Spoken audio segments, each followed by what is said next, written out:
Exodus 19. 3 months after leaving Egypt, the Israelites entered the wilderness of Sinai. They followed the route from Rephidim, arrived at the wilderness of Sinai, and set up camp. Israel camped there facing the mountain. As Moses went up to meet God, God called down to him from the mountain, "Speak to the house of Jacob. Tell the people of Israel. You have seen what I did to Egypt and how I carried you on eagle's wings and brought you to me. If you will listen obediently to what I say and keep my covenant, out of all peoples you will be my special treasure. The whole earth is mine to choose from. But you're special, a kingdom of priests, a holy nation. This is what I want you to tell the people of Israel." Moses came back and called the elders of Israel together and set before them all these words which God had commanded him. The people were unanimous in their response. Everything God says, we will do. Moses took the people's answers back to God. God said to Moses, "Get ready. I'm about to come to you in a thick cloud so that the people can listen in and trust you completely when I speak with you." Again, Moses reported the people's answer to God. God said to Moses, "Go to the people. For the next 2 days, get these people ready to meet the holy God. Have them scrub their clothes, so that on the third day they'll be fully prepared. Because on the third day, God will come down on Mount Sinai and make his presence known to all the people.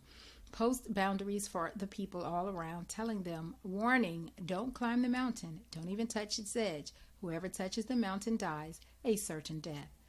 And no one is to touch that person. He is to be stoned. That's right, stoned. Or shot with arrows, shot to death. Animal or man, whichever, put to death.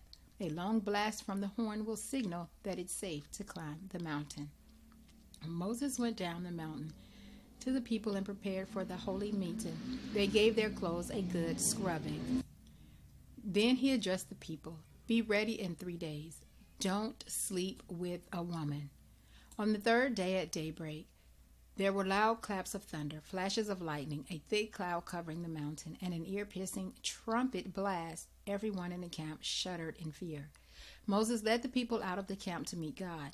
They stood at attention at the base of the mountain. Mount Sinai was all smoke because God had come down on it as fire. Smoke poured from it like smoke from a furnace. The whole mountain shuddered in huge spasms. The trumpet blast grew louder and louder. Moses spoke and God answered in thunder. God descended to the peak of Mount Sinai. God called Moses up to the peak, and Moses climbed up. God said to Moses, "Go down, warn the people not to break through the barricades to get a look at God, lest many of them die." And the priests also warned them to prepare themselves for the holy meeting, lest God break out against them.